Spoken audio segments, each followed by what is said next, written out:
ഒരു സഹോദരി അവരുടെ മോൻ്റെ കാര്യങ്ങളൊക്കെ പറയാനും എന്തെല്ലാമോ വിഷമങ്ങളും പ്രയാസങ്ങളൊക്കെ സംസാരിക്കാനും വേണ്ടി അവരെ എന്നെ കാണുകയും സംസാരിക്കുകയുണ്ടായി. ഈ സംസാരത്തിനിടയ്ക്ക് ഇവരുടെ മൂക്കിൽ നിന്നിങ്ങനെ ചോര കിനിഞ്ഞതെൻ്റെ ശ്രദ്ധയിൽപ്പെട്ടു. ചോര ഇങ്ങനെ വരുന്നുണ്ട്. അവരത് തുടച്ചു. ഞാൻ പറഞ്ഞു, നിങ്ങൾ വാഷ് ചെയ്തിട്ട് വന്നോളൂ എന്ന് പറഞ്ഞു. അപ്പോൾ ഞാൻ അവരോട് ചോദിച്ചു, നിങ്ങൾ ഈ മോൻ്റെ വിഷയം പറയണത് ഭയങ്കര ആഴത്തിൽ നിങ്ങളെ ബാധിക്കുന്നുണ്ടല്ലോ, ഇത് നിങ്ങളെ ഡിപ്രഷൻ്റെ ഭാഗമാണല്ലോ. അപ്പോൾ ആ കുട്ടി ഒരു കൂലിവേല ചെയ്ത് ജീവിക്കുന്ന ആളാണ്. ഒരു ദിവസം 2 വീടുകളിൽ കഴുകാനും അലക്കാനും തുടക്കാനൊക്കെ പോകും. ഒരു 50 വയസ്സിൻ്റെ അടുത്ത് പ്രായമുണ്ടാകും.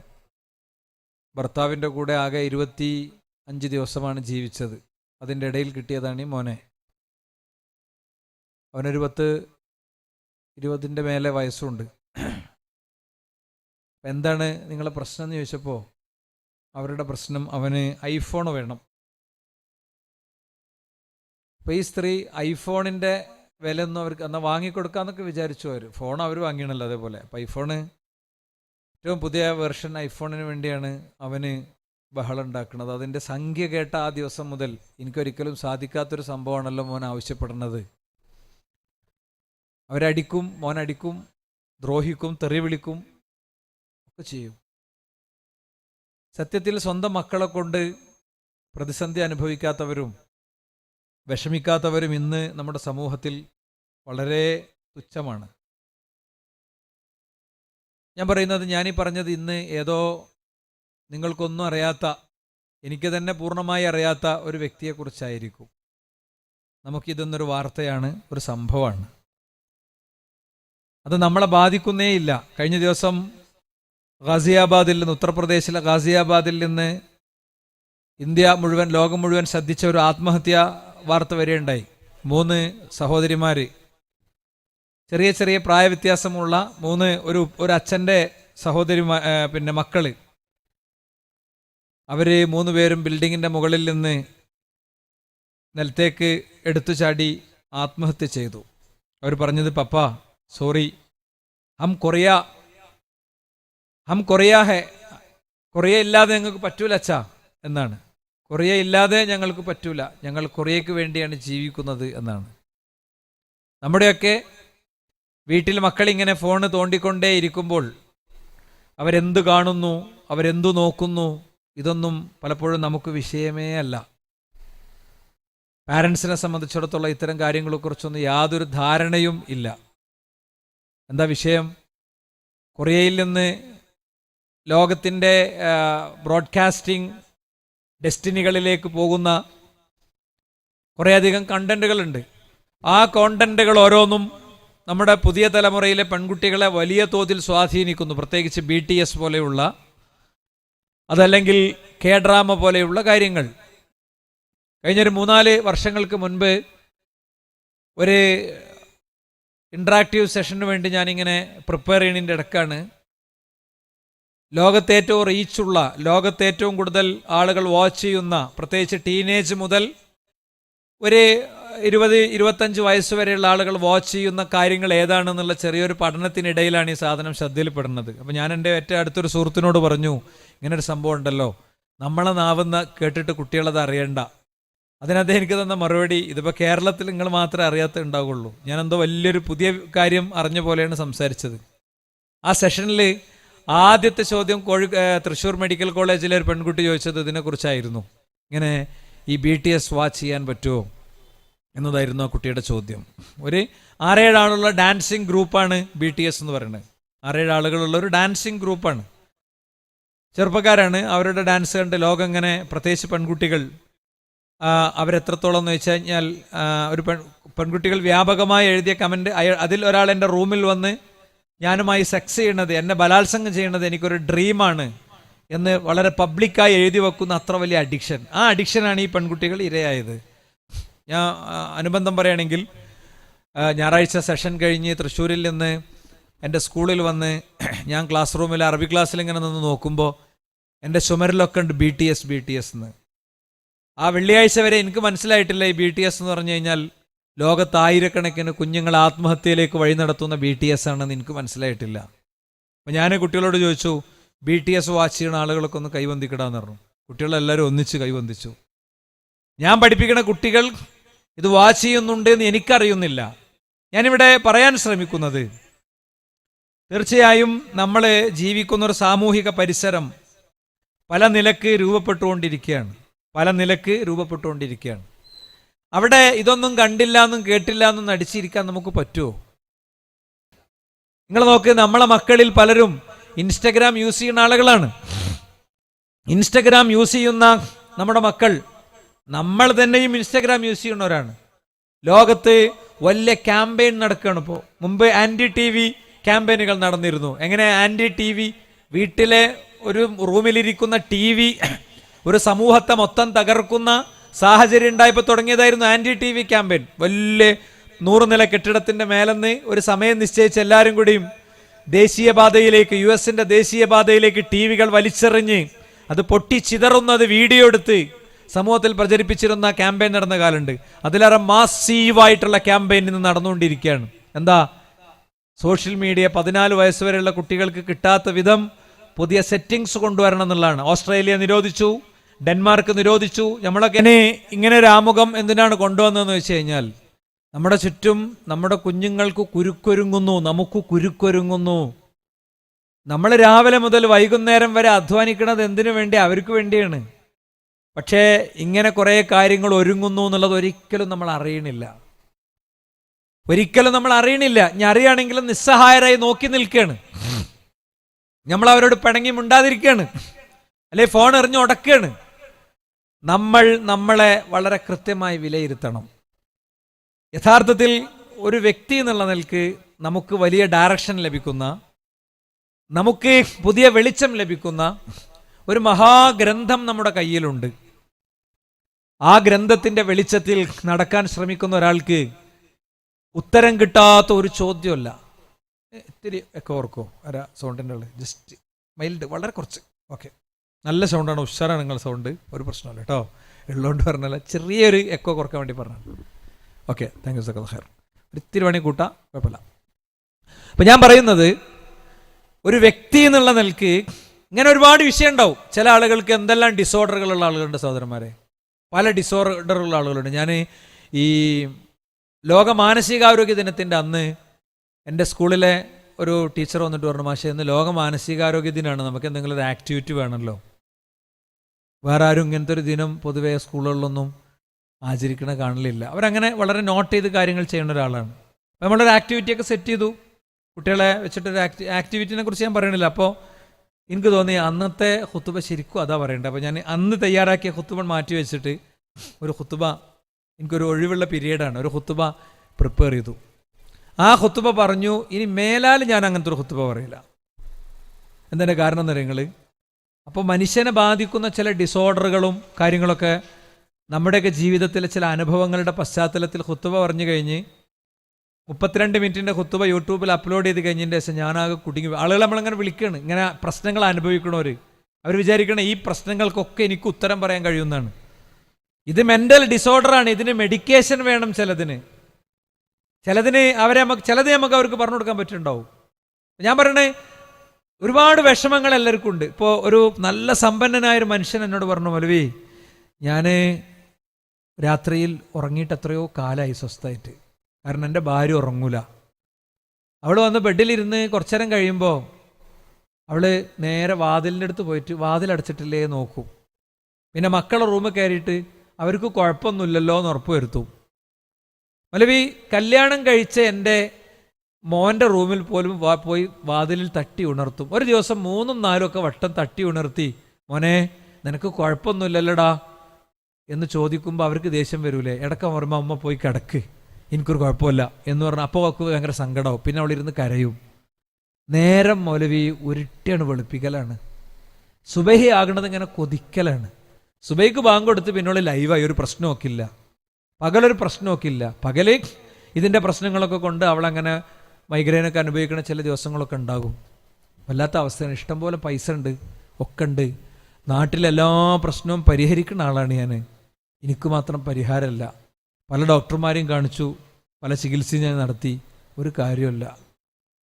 ഞാൻ അസർ നിസ്കരിച്ച് ഇങ്ങനെ ഇറങ്ങാണ്. അപ്പം ഇയാളുടെ ആ കരച്ചിലുണ്ടല്ലോ, ആ കരച്ചിൽ എൻ്റെ ഫോണിൽ ആ ഓഡിയോ എപ്പോഴും കിടക്കുന്നുണ്ട് കേട്ടോ. ഞാൻ എന്ത് ചെയ്തോ, ഞാൻ ശരിക്കും ഈ അസറിന് ശേഷം നിസ്കാരമല്ലല്ലോ, ഞാൻ സത്യം പറഞ്ഞാൽ ഞാൻ അറിയാതെ 2 നിസ്കരിച്ചു എന്ന് വേണമെങ്കിൽ പറയാം. ആടെ നിസ്കരിച്ച് ഞാൻ പടച്ചവനോട് പറഞ്ഞു, പടച്ചവനെ ഇയാളെ പ്രശ്നം പരിഹരിച്ചു കൊടുക്ക്, ഇയാൾക്ക് പ്രശ്നത്തിനുള്ള ഉത്തരം എൻ്റെ അടുത്തില്ല, എനിക്ക് ഇയാൾക്ക് നല്ലൊരു ജവാബ് കൊടുക്കണം. ഞാൻ അങ്ങനെ വോയിസ് ടാപ്പ് ചെയ്തിട്ട് ഞാൻ അയാളോട് പറഞ്ഞു, ഒരു കാര്യം ഉറപ്പാണ്, ഞാൻ നിങ്ങൾക്ക് വേണ്ടി മനസ്സറിഞ്ഞ് പ്രാർത്ഥിച്ചിട്ടുണ്ട്, ഞാൻ സംസാരിക്കുന്ന സദസ്സുകളിലൊക്കെ നിങ്ങൾക്ക് വേണ്ടി പ്രാർത്ഥിക്കും, അള്ളാഹു അവരെല്ലാ വിഷമങ്ങൾക്കും പരിഹാരം ഉണ്ടാക്കി കൊടുക്കട്ടെ. എന്നിട്ടേ ഞാൻ അവരോട് പറഞ്ഞു, പക്ഷെ അപ്പം എനിക്ക് ഒരു ഉത്തരം എങ്ങനെയാണ് വന്നു മനസ്സിൽ. പക്ഷെ ഒരു കാര്യമുണ്ട്, നിങ്ങളെ ഭാര്യനോട് പറയണേ, രാത്രിയിൽ ആയത്തുൽ കുർസി ഓതി ഉറങ്ങുന്ന വ്യക്തിയില്ലേ, ആ വ്യക്തിക്ക് അള്ളാഹു ഒരു സംരക്ഷകനെ നിശ്ചയിച്ചിട്ടുണ്ട് എന്ന് അള്ളാഹുവിൻ്റെ ഖുർആൻ പറഞ്ഞതാണ്, അള്ളാഹുവിൻ്റെ റസൂൽ പറഞ്ഞതാണ്. ഒരു സംരക്ഷകനുണ്ട്, പിന്നെ എന്തിനോട് പേടിക്കണു? മാത്രമല്ല, ബിസ്മില്ലാഹില്ലദീ ലാ യദുറു മഅ ഇസ്മിഹി ശൈഉൻ ഫിൽ അർദി വലാ ഫിസ് സമാ വഹുവസ് സമീഉൽ അലീം. ഈ ദിക്ർ ഇത് രാവിലെ ചൊല്ലിയ ഒരാൾ രാത്രി വരെയും വൈകുന്നേരം ചൊല്ലിയ ഒരാൾ രാവിലെ വരെയും സുരക്ഷിതനാണ്, ഒരു ദ്രോഹവും അവർക്ക് ഉണ്ടാവൂല എന്നും പഠിപ്പിച്ചിട്ടുണ്ട്. ഈ ഹദീസ് പഠിപ്പിക്കണ വ്യക്തി ഒരു സൈഡ് കുഴഞ്ഞ ആളാ. അപ്പൊ ഈ ഹദീസ് മൂപ്പർ പഠിപ്പിച്ചു കൊടുക്കുമ്പോൾ സദസ്സെന്നൊരു ശിഷ്യൻ ഉസ്താദിനെ എങ്ങനെ നോക്കുക, ഇങ്ങനെ ദിക്റുണ്ടായിട്ട് പിന്നെ എന്താ ഇപ്പം നിങ്ങൾക്ക് കുഴഞ്ഞത്, കുഴയാൻ പാടില്ലല്ലോ. ഉസ്താദിനെ മനസ്സിലായി. ഉസ്താദ് പറഞ്ഞു, മുത്തറസൂലുള്ള കളവ് പറഞ്ഞിട്ടില്ല, ഉസ്മാൻ ബിൻ അഫ്ഫാനും കളവ് പറഞ്ഞിട്ടില്ല ഉദ്ധരിച്ച്.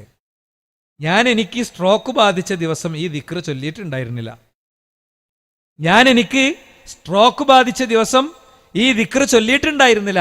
അതുകൊണ്ടാണ് ഞാൻ ഇയാളോട് പറഞ്ഞു, ഈ ദിക്റുകളില്ലേ ഇത് ചൊല്ലിയിട്ട് അവരോട് കിടക്കാൻ പറയാം, പിന്നെ ഒരു എണീക്കണിങ്ങളും പിടിച്ചേക്കുക, എന്നിട്ട് നല്ല സ്നേഹത്തിൽ കെട്ടിപ്പിടിച്ചൊരു ഉമ്മയൊക്കെ കൊടുത്തിട്ട്, എടി ജായത്തുൽ കുർസി ഓതിയിട്ടില്ല, ദിക്ർ ഓതി, എനിക്ക് നബിയിൽ വിശ്വാസമല്ലേ, ഇങ്ങനെ ഞങ്ങൾ കുറച്ച് ദിവസം ഒന്നാണ് അമർത്തിപ്പിട്ടിക്ക്, പകലുറങ്ങാനും സമ്മതിക്കല്ലേ. അവർക്ക് ഡോക്ടർ നിർദ്ദേശിച്ച മെഡിസിൻ്റെ ഡീറ്റെയിലൊക്കെ വാങ്ങി ഒരു സൈക്കാട്രിസ്റ്റിനോടൊക്കെ ഡിസ്കസ് ചെയ്ത് അതും പറഞ്ഞെടുത്ത് ഒരു 6-7 ദിവസം കഴിഞ്ഞപ്പോൾ ഭയങ്കര ആഹ്ലാദത്തിൽ ആ മനുഷ്യനിങ്ങനെ വിളിക്കുന്നുണ്ട്. അയാൾ വിളിച്ചിട്ട് ഇങ്ങനെ പറയണം, മൗലവി എത്രയോ കാലത്തിൻ്റെ ശേഷം എൻ്റെ ഭാര്യ ഉറങ്ങണത് നോക്കി ഞാനിങ്ങനെ ഇരുന്നു. നിങ്ങൾ ആലോചിച്ച് നോക്ക്, ബാക്കിയൊക്കെ ഉണ്ടായിട്ട് എന്താ സഹോദരന്മാരെ, ഉറങ്ങാൻ പറ്റുന്നില്ല, അസ്വസ്ഥ ഹൃദയവുമായി ജീവിക്കേണ്ടി വരികയാണെങ്കിൽ അതിൻ്റെ ഒരു അവസ്ഥ എന്താണ്? ഞാൻ എന്താ പറഞ്ഞേ, നമുക്ക് എന്ത് പ്രശ്നമുണ്ടോ ആ പ്രശ്നത്തിന് ഖുർആനിൽ ഉത്തരമുണ്ട് എന്നാണ് ഞാൻ പറയുന്നത്. ഖുർആനിൽ ഉത്തരമുണ്ട്. ഇതേ ദിവസത്തിൽ ഞാൻ ഓർക്കുന്നു, മറ്റൊരാൾ എന്നെ വിളിച്ചു. അയാൾ പറഞ്ഞു, മൗലവി എനിക്ക് OCD അസുഖമാണ്. എന്താ OCD? വസ്വാസില്ലേ ചിലർക്ക്, അല്ല നമ്മൾ അയാളെങ്ങനെ നോക്കിയിട്ട് പുച്ചിക്കുള്ളിൽ നമുക്ക് എന്നെ ചിരിയൊക്കെ വരും. ഇത് ജീവിതമാകുമ്പോഴേ അതിൻ്റെ വേദന അറിയുള്ളൂ. നിങ്ങൾക്ക് കയ്യിലൊരു മുറിയുണ്ടെങ്കിൽ, നിങ്ങൾക്ക് കല്ലിൻ്റെ ഒരു അസുഖം ഉണ്ടെങ്കിൽ ഒരു പെയിൻ കില്ലർ അടിച്ചാൽ ഞങ്ങളത് മാറും. ഈ സംശയം മാറാൻ എന്താ ചെയ്യുക? അയാൾ പറയാം, എനിക്കൊരു കണ്ണട വെക്കണമെങ്കിൽ 1 മണിക്കൂർ വേണം മൗലവി, കണ്ണട എടുത്ത് മുഖത്ത് വെക്കണമെങ്കിൽ 1 മണിക്കൂർ വേണം. അപ്പം ഇങ്ങനെ ഞാൻ പറഞ്ഞെന്താ അറിയോ, ചില ആളുകൾ ഭർത്താക്കന്മാർ മദ്യപാനികളാണ്, ചില ആളുകൾ ഭാര്യമാരുടെ പ്രശ്നങ്ങളുണ്ടാകും, ചില ആളുകൾക്ക് അമ്മായിമാൻ്റെ പ്രശ്നം ഉണ്ടാകും, ചില ആളുകൾക്ക് മരുമക്കളെ പ്രശ്നം ഉണ്ടാകും, ചില ആളുകൾക്ക് മക്കളില്ലാത്ത വേദനകൾ ഉണ്ടാകും. എൻ്റെ വളരെ അടുത്തൊരു സുഹൃത്ത് ഭയങ്കര ദീനിയാണ് അയാൾ. ഒരു ദിവസം അയാൾ പറഞ്ഞു, എനിക്ക് ഇക്കാക്കല്ല, അനിയനില്ല, വാപ്പല്ല, അമ്മല്ല, ആരുമില്ല മൗലവി, ഞാൻ തന്നെ ഉള്ളു, എനിക്കൊരു കുട്ടിയില്ല, എത്രയോ കാലമായി പ്രാർത്ഥിക്കണേ കേട്ടോ, എത്രയോ കാലമായി പ്രാർത്ഥിക്കണം. എനിക്കെന്തോ ഭയങ്കര എൻ്റെ ഒരു പേഴ്സണൽ പ്രശ്നം പോലെ തോന്നി. എനിക്കൊരു ഉംറ കിട്ടി, ഞാൻ നല്ലോണം പ്രാർത്ഥിച്ചു, പലരോടും പ്രാർത്ഥിക്കാൻ പറഞ്ഞു. ഒരു 3 വെള്ളിയാഴ്ചകൾക്ക് മുമ്പേ ഞാൻ മിമ്പറിലേക്ക് കയറണം. 40-നാണ് ഖുത്തുബ, 34-നൊരു അദ്ദേഹത്തിൻ്റെ ഒരു ഓഡിയോ വന്നപ്പോൾ തുറന്നു നോക്കിയപ്പോൾ, മൗലവി എൻ്റെ ഭാര്യ പ്രഗ്നൻ്റ് ആണ്. ഞങ്ങളോട് പറഞ്ഞെന്തിനാ, നിങ്ങളൊക്കെ പ്രാർത്ഥിക്കണം അദ്ദേഹത്തിന് വേണ്ടി. ഞാൻ എൻ്റെ ആമുഖത്തിലൂടെ ഉദ്ദേശം ഇത്രയേ ഉള്ളൂ, ജീവിതത്തിൽ നമുക്ക് എന്തൊക്കെ പ്രശ്നങ്ങളുണ്ടോ, വീടുകളിൽ ഇരുന്നൊക്കെ എന്നെ കേൾക്കുന്ന ആളുകളില്ലേ, നിങ്ങൾ കുറച്ചേരം കേൾക്കി, നിങ്ങൾ ഭയങ്കര ടാഗ് ഇട്ടിട്ടൊരു മുജാഹിദ് വയല് കേട്ടോ, അങ്ങനെ നിങ്ങൾ വിചാരിക്കല്ലേ. ഇവിടെ യാസർ മൗലവി കുറേ കാര്യങ്ങൾ പറഞ്ഞു. മമ്മൂട്ടിക്കുട്ടി ചില കാര്യങ്ങൾ പറഞ്ഞു. അതിൻ്റെ തുടർച്ചയായിട്ട് ഞാൻ പറയാണ്. എന്തെന്നറിയോ, നമ്മൾ ഇന്നേ വരെ നമ്മളെ പ്രശ്നങ്ങളുടെ ഉത്തരം ഖുറാനിൽ നോക്കിയിട്ടുണ്ടോ, പരിശോധിച്ചിട്ടുണ്ടോ? ഉണ്ടോ സഹോദരന്മാരെ? ഖുറാൻ പറഞ്ഞിട്ടുണ്ട് എന്ത്? നമ്മുടെ എല്ലാ ഇഷ്യൂവിൻ്റെ ഉത്തരം നമ്മൾ കണ്ടെത്തേണ്ടത് എവിടുന്നാ? വിശുദ്ധ ഖുറാനിൽ നിന്നാണ്. ഖുറാന്റെ പ്രത്യേകത എന്താ? ഖുർആനിനെ ലോകത്ത് ഒരാൾക്കും തകർക്കാൻ പറ്റൂല, ഇല്ലാതാക്കാൻ പറ്റൂല. ഇപ്പം നിങ്ങൾ നോക്കി, ലോകത്തെ വ്യത്യസ്തമായ IT രംഗത്ത് AI ടൂളുകൾ ഉണ്ടാക്കുന്ന കാലമാണ്. ഒരാളൊരു AI ടൂൾ വികസിപ്പിച്ചു എന്ന് വിചാരിക്കുക. ലോകത്ത് iCloudകളിലും മൊത്തമുള്ള ആപ്പുകളിലൊക്കെ ഉള്ള ഖുർആൻ നശിപ്പിക്കണം എന്നുള്ള നിലക്കൊരു ആപ്പ് ഉണ്ടാക്കാൻ കഴിയൂല, നശിപ്പിക്കാനും കഴിയൂല. എന്നാൽ പോലും ഉണ്ടാക്കിയെന്ന് വിചാരിക്കുക. പിന്നെ ഓരോ പള്ളിയിലും വീട്ടിലൊക്കെ ഉള്ള ഖുറാനുകളൊക്കെ നുള്ളിപ്പൊറുക്കിയെടുത്ത് മൊത്തം കത്തിച്ചു എന്ന് വിചാരിക്കുക. ഒരു കോപ്പി പോലും ബാക്കിയില്ല. എന്താ സംഭവിക്കുക? ഖുറാൻ നഷ്ടപ്പെടുമോ? ഇവിടുത്തെ മെഡിക്കൽ ടെക്സ്റ്റ് ബുക്കുകൾ ഒരു കോപ്പി പോലും ഇല്ലാതെ നശിപ്പിച്ചു. ഇവിടുത്തെ വ്യത്യസ്ത രാജ്യങ്ങളുടെ ഭരണഘടനകൾ ഒരു കോപ്പി പോലും ഇല്ലാതെ നശിപ്പിച്ചു. ഇങ്ങനെ ഇതൊക്കെ നശിപ്പിച്ചാൽ അത് റിക്കവർ ചെയ്യാൻ പറ്റുമോ? അല്ല. എന്നാൽ ലോകത്തെ മൊത്തം ഖുർആനിന്റെ സമ്പൂർണമായ കോപ്പികൾ ഇല്ലാതെയാക്കിയാൽ പോലും അടുത്ത മണിക്കൂറുകളിൽ ലോകത്തെ ശതകോടി ഗ്രാമങ്ങളിൽ നിന്ന് അക്ഷരത്തിൽ, ആശയത്തിൽ, സദ്ദിൽ, മദ്ദിൽ, അലിഫിൽ, ബായിൽ, യായിൽ, തായിൽ വ്യത്യാസമില്ലാതെ കൊണ്ടുവരാൻ കഴിയുന്ന മഹത്തായ ഗ്രന്ഥം. ഒരു കോർഡിനേഷൻ ആവശ്യമില്ല. ലോകത്തെ ശതകോടി മനുഷ്യരുടെ ഹൃദയങ്ങളിൽ നിന്ന് റീപ്രൊഡ്യൂസ് ചെയ്യാൻ കഴിയുന്ന കിതാബ്, അതാണ് വിശുദ്ധ ഖുർആൻ. ആ വിശുദ്ധ ഖുർആൻ പ്രിയപ്പെട്ടവരെ നമ്മൾ പഠിക്കുന്നുണ്ടോ? നമുക്ക് ദുന്യാവിൽ എന്തൊക്കെ വിവരങ്ങൾ നമ്മൾ എടുത്തിട്ടുണ്ട്, ദുന്യാവിൽ എന്തൊക്കെ കാര്യങ്ങൾ നമ്മൾ എടുത്തിട്ടുണ്ട്. ഏറ്റവും പുതിയ പൊളിറ്റിക്കൽ സിനാരിയോ നമുക്കറിയും. ക്രിക്കറ്റും ഫുട്ബോളും ഒക്കെ നമുക്കറിയും. സൽമാൻ ഖാന്റെയും ഷാറൂഖ് ഖാന്റെയും മോഹൻലാലിന്റെയും മമ്മൂട്ടിയുടെയും ജീവിതവും അവരുടെ ചരിത്രവും അഭിനയവും അവാർഡുകളൊക്കെ നമുക്കറിയും. ഇഷ്ടതാരങ്ങളുടെ ഫോട്ടോ റൂമിൽ സൂക്ഷിച്ചും നെഞ്ചിൽ സൂക്ഷിച്ചും നമ്മൾ നടക്കും. അവരൊക്കെ മുടിവെട്ടുന്നതനുസരിച്ച് മുടിവെട്ടും, വേഷം ധരിക്കും. പക്ഷേ ഓതുന്ന വിശുദ്ധ ഖുർആനിന്റെ അധ്യായങ്ങളുടെ അർത്ഥമറിയാതെ അതിങ്ങനെ ഓതിക്കൊണ്ടിരിക്കുകയാണ്. അതാണ് നമുക്ക് പ്രശ്നങ്ങൾക്ക് ഉത്തരങ്ങൾ കണ്ടെത്താൻ കഴിയാതെ പോകുന്നത്. ആ ഖുർആനിനെ സമീപിക്കുന്ന ആളുകൾക്ക് അത് കൃത്യമായ വെളിച്ചം പകരുന്നുണ്ട്. നിങ്ങൾ നോക്ക്, നമ്മളിങ്ങനെ ഖുർആനിൽ ആയത്ത് ഓതുകയാണ്. എന്താ? അറഅയ്തല്ലദീ യുകദ്ദിബു ബിദ്ദീൻ ഫദാലികല്ലദീ യദുഉൽ യതീം വലാ യഹുല്ലു അലാ തുആമിൽ മിസ്കീൻ ഫവൈലുൽ ലിൽ മുസല്ലീൻ. എന്താ? നമ്മളെ പെങ്ങള് വിധവയാണ്. ഓൽക്കൊരു 7 വയസ്സായ മോനുണ്ട്. ഓൻ്റെ പേര് അനാഥന്ന്. എന്നിട്ട് നമ്മളെ ടൂറൊക്കെ പോയിട്ട് ഭയങ്കര വൈബുള്ള ഫോട്ടോ കൊണ്ടുപോയിട്ട് നമ്മളെ കുടുംബ ഗ്രൂപ്പിലിടും. നമ്മളെ പെങ്ങളും മോനും അത് കാണുന്നുണ്ടാവും. ഉമ്മച്ചിയെ എനിക്കും പോണം ടൂറ്. ഈ പെങ്ങളെ ഉടുക്ക് കൊണ്ടുപോകാനാ? അനാഥനെ തള്ളിക്കളഞ്ഞവനാണ്. നമ്മൾ ഭയങ്കര വെറൈറ്റി ഫുഡൊക്കെ എടുത്തിട്ട് അതൊക്കെ കൊണ്ടുപോയി കുടുംബ ഗ്രൂപ്പിലിടും. വലാ യഹുല്ലു അലാ തുആമിൽ മിസ്കീൻ. അഗതിയുടെ ഭക്ഷണത്തിന് വേണ്ടി അവൻ പ്രേരണ കൊടുക്കുന്നില്ല. അല്ലെ? നല്ല ചൂടുകാലം അല്ലെങ്കിൽ പെരും മഴക്കാലം. അപ്പുറത്തെ വീട്ടിലെ അവസ്ഥ എന്താണാവോ? എന്താ ആലോചിക്കാത്തത്? ഓതുമ്പോ നെഞ്ചിലോ വയറ്റിലോ എവിടെയോ വെച്ച് നമ്മൾ ഖുർആൻ ഓതുമ്പോ നിസ്കാരത്തിൽ ഓതുന്ന സൂറത്തിന്റെ അർത്ഥം പോലും അറിയില്ല. നമുക്ക് ഭയങ്കര സുന്നി മുജാഹിദും വാശിയൊക്കെയാണ്. ഏതെങ്കിലുമൊക്കെ ഉസ്താദുമാർ 2 കോമഡിയൊക്കെ പറഞ്ഞ് കളിയാക്കി വിട്ടാ അയിമ തീർന്നു നമ്മളത്. അല്ലേ മുജാഹിദ് പിളർന്നില്ലേ? ഓല അങ്ങനെയല്ലേ എങ്ങനെയല്ലേ? മുജാഹിദ് പിളർന്ന ഓൽക്ക് പോയി കൂട്ടരെ. എന്തു മുജാഹിദ്? ഞാൻ പറയുന്ന വിഷയം എന്താ അറിയോ? നമ്മൾ നമസ്കാരത്തിലോതുന്ന ഖുർആനിലെ ആയത്തുകളുടെ അർത്ഥം നമുക്കറിയോ? അറിയാത്തതിന്റെ കാരണം ഇവരൊക്കെ പറയണത് തൊണ്ട തൊടാതെ വിഴുങ്ങിയാൽ മതി എന്ന ഒരു അസലിലേക്ക് എത്തിച്ചതുകൊണ്ടാ. സൂറത്തുൽ ഫാത്തിഹ പോലും പഠിക്കൽ നിർബന്ധമല്ല എന്ന ഉസ്താദന്മാർ എഴുതിയത്. സൂറത്തുൽ ഫാത്തിഹ പോലും പഠിക്കൽ നിർബന്ധമല്ല, പ്രത്യേക സുന്നത്തുമില്ല. അതുകൊണ്ടാണ് നമുക്ക് ഖുർആൻ ക്ലാസ്സിലേക്ക് നമ്മൾ പോകാത്തത്. അതുകൊണ്ടാണ് നമ്മുടെ പള്ളിക്ക് ഒരു ഖുർആൻ പരിഭാഷ ഉണ്ടോ എന്ന് നമുക്ക് സംശയിക്കേണ്ടി വരുന്നത്. എന്താ? സമസ്തന്റെ പണ്ഡിതന്മാർക്ക് ഖുർആൻ പരിഭാഷ അല്ലേ? KV കൂറ്റനാട് മുസ്ലിയാർക്കില്ലേ? അബ്ദുറഹ്മാൻ മഖ്ദൂമി പൊന്നാനിക്കില്ലേ?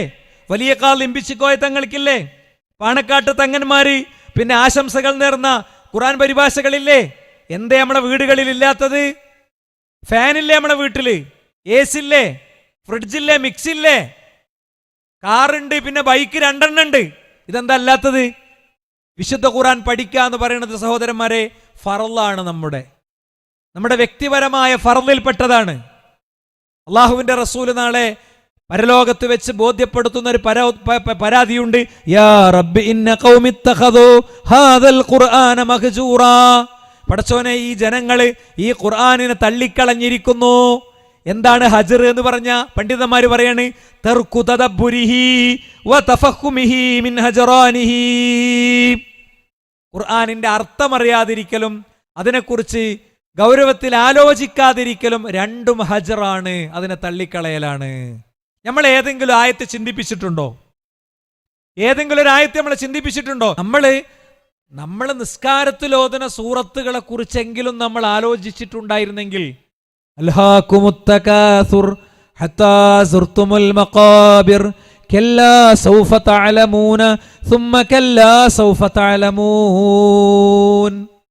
മനുഷ്യന്മാരെ, നിങ്ങൾ ഈ പരസ്പരമുള്ള ഈ ഒരു എന്താ പറയുക, അങ്ങോട്ടും ഇങ്ങോട്ടുള്ള ഈ വൈര്യങ്ങളൊക്കെ ഉണ്ടല്ലോ, അത് നിങ്ങൾ ഖബറിലെത്തുന്നത് വരെ മാത്രമേ ഉണ്ടാവുള്ളൂ. അയലോക്കത്തെ മുപ്പത്തിയാരോട് മുണ്ടലില്ല. എന്തോ കുട്ടികൾ അങ്ങോട്ടും ഇങ്ങോട്ടും വർത്താനം പറഞ്ഞാണ്. നോമ്പൊക്കെ വരാനായി, ക്ലിയർ ആക്കിയിട്ടില്ല. കാരണം എന്താ, ഇതൊക്കെ ഇങ്ങനെ ഓതി വിടുകയാണ്, അർത്ഥറിയില്ല. യംനഊനൽ മാഊൻ എന്നാണ് ഖുർആനിൽ. എന്താ യംനഊനൽ മാഊൻ എന്ന് പറഞ്ഞാൽ?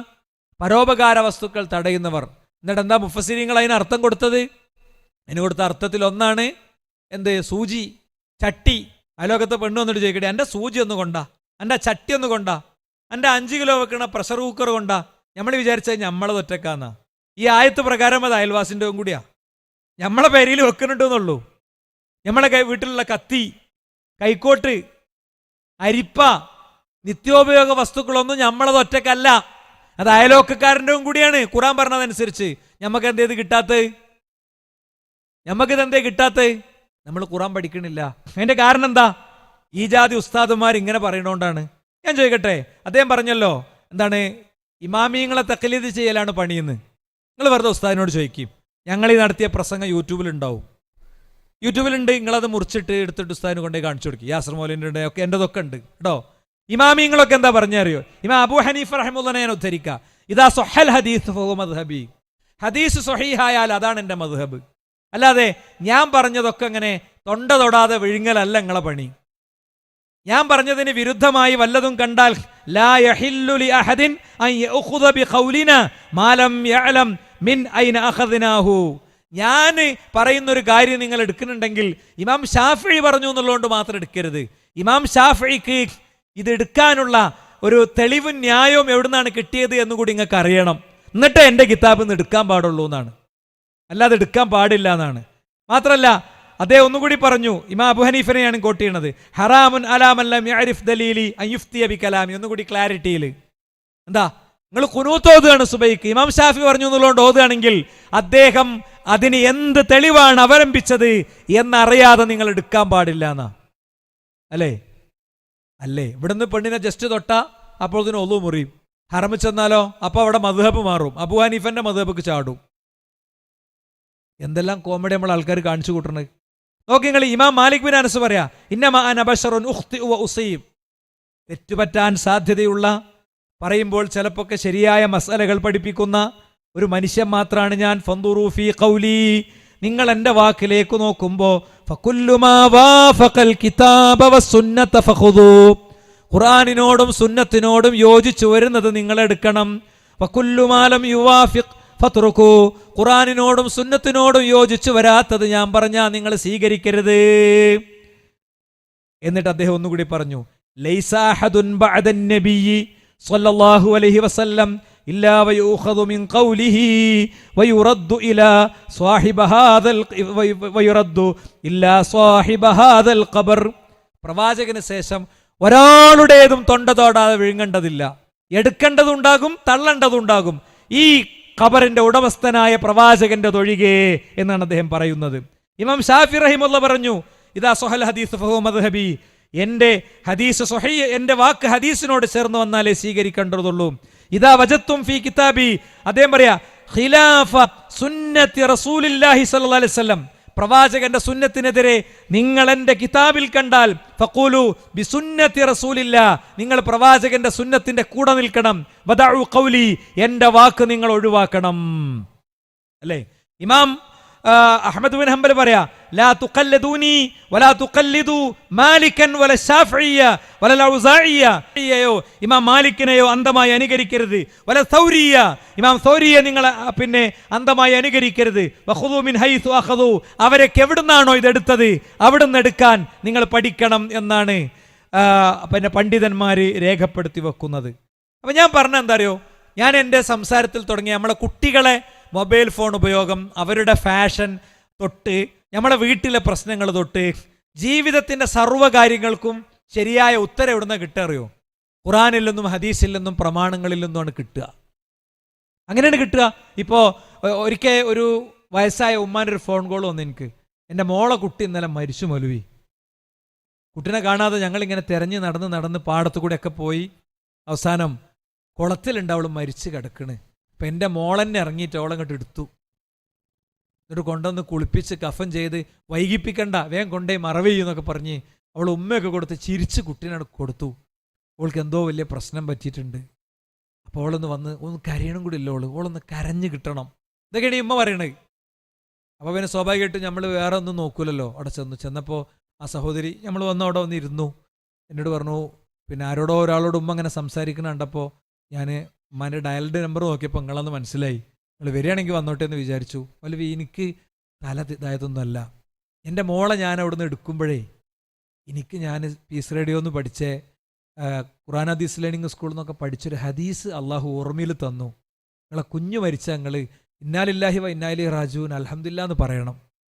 അപ്പോൾ അള്ളാഹു സുബ്ഹാനഹു വ തആല നിങ്ങൾക്ക് സ്വർഗത്തിലൊരു വീട് തരും. അല്ലെങ്കിൽ എൻ്റെ കുഞ്ഞിനെ പടച്ചോൻ എനിക്ക് തന്നത് സ്വർഗം കിട്ടാനായിരിക്കുമെന്ന് ഞാൻ ആശ്വസിക്കുന്നു. എനിക്ക് സങ്കടമൊക്കെ ഉണ്ട്, പക്ഷേ ഞാൻ കരഞ്ഞ് നശിപ്പിക്കാൻ പാടില്ലല്ലോ. അതാണ് 3 ദിവസം ഞാൻ ഇങ്ങനെ ഉണ്ടാകും, അത് കഴിഞ്ഞാൽ ഞാൻ ഉഷാറാകും. എനിക്ക് അങ്ങനെ തന്നെ ഉഷാറാകാൻ വേണ്ടി നിങ്ങൾ പ്രാർത്ഥിക്കണം. അവരുടെ കുഞ്ഞ് മരിച്ചപ്പോൾ അവർ നെഞ്ചു മാന്തി പൊളിച്ചില്ല. എന്താ കാരണം? മരുന്ന് ഖുർആനിൽ കിട്ടി. എന്നെ കേൾക്കണേ ഈ സദസ്സിലിരുന്നും ഈ വീടുകളിലിരുന്നും ഒക്കെ കേൾക്കുന്ന ആളുകളോടൊക്കെ ഞാൻ പറയാം, ഖുർആൻ 1 മണിക്കൂർ പഠിക്കണ ഒരു സംസ്കാരം നമുക്ക് വേണം. ഖുർആനിനെ ക്ലാസ്സിലാക്കി എന്നൊക്കെ പറഞ്ഞ് ഭയങ്കര കോമഡിയൊക്കെ അടിക്കണേ. പിന്നെ ഒരുപാട് ഉസ്താദുമാരൊക്കെ ഉണ്ട് കേട്ടോ. ഇവിടെ വന്ന ഒരാളങ്ങൾ കണ്ടില്ലേ, മൂപ്പരൊക്കെ ഇങ്ങനെ കോമഡി പറഞ്ഞാണ്ട് ആളുകളെ ചിരിപ്പിച്ചിട്ടാണ് പോകലാണ്. ആ ജാതി കോമഡി ഒന്നും ഇനി കഴിച്ചിലാവൂല. ഒരു സംശയം നിങ്ങൾക്ക് വേണ്ട. ആ ജാതി കോമഡിയുമൊക്കെ കഴിച്ചിലാകണ കാലം യഥാർത്ഥത്തിൽ കഴിഞ്ഞു പോയിട്ടുണ്ട്. അവരുടെയൊക്കെ പ്രായത്തെയും അവരുടെയൊക്കെ ഇൽമിനെയൊക്കെ നമ്മൾ ആദരിക്കുന്നു. അതിലൊന്നും സംശയമല്ല, അതിലൊന്നും ഒരു സംശയമില്ല. പക്ഷേ അതുകൊണ്ടൊന്നും തീരുന്നതല്ല നമ്മുടെ ജീവിതവുമായി ബന്ധപ്പെട്ട ഇത്തരം വിഷയങ്ങൾ എന്നുള്ളത് മനസ്സിലാക്കാൻ യഥാർത്ഥത്തിൽ നമ്മുടെ ആളുകൾക്ക് കഴിയണം എന്നാണ് ഈ ഒരു സന്ദർഭത്തിൽ ഞാൻ ഓർമ്മിപ്പിക്കുന്നത്. അതുകൊണ്ട് തന്നെ നമ്മൾ മനസ്സിലാക്കേണ്ട കാര്യം, നമ്മൾ ജീവിതത്തിൽ നടപ്പിലാക്കേണ്ട കാര്യങ്ങളില്ലേ, ആ കാര്യങ്ങളെക്കുറിച്ച് പഠിക്കണം. സഹോദരന്മാരെ, ഇന്ന് ഇതൊക്കെ പഠിക്കാൻ സംവിധാനങ്ങളുണ്ട്. നമ്മളിങ്ങനെ ഞാനിതൊക്കെ പറഞ്ഞാൽ ഒറ്റപ്പെടുമോ, അങ്ങനെയൊക്കെ നമ്മൾ ചിന്തിക്കണേ. ഞാനിവിടെ ഓതി വെച്ച ആയത്തുകൾ കേട്ടില്ലേ? യുബസ്സറൂനഹും യവദ്ദുൽ മുജ്രിമു ലൗ യഫ്തദി മിൻ അദാബി യൗമിഇദിൻ ബിബനി വസാഹിബതിഹി വഅഖി വഫസീലതിഹി അല്ലതി തുവി വമൻ ഫിൽ അർദി ജമീഅൻ സുമ്മ യുൻജി. എന്ത് വല്ലാത്ത ആയത്താണിത്.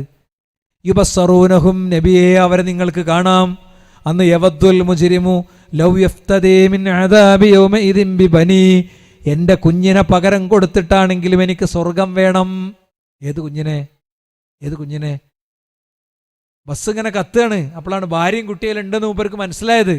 കത്തുന്ന ബസ്സിലേക്ക് അയാൾ എടുത്ത് ചാടി.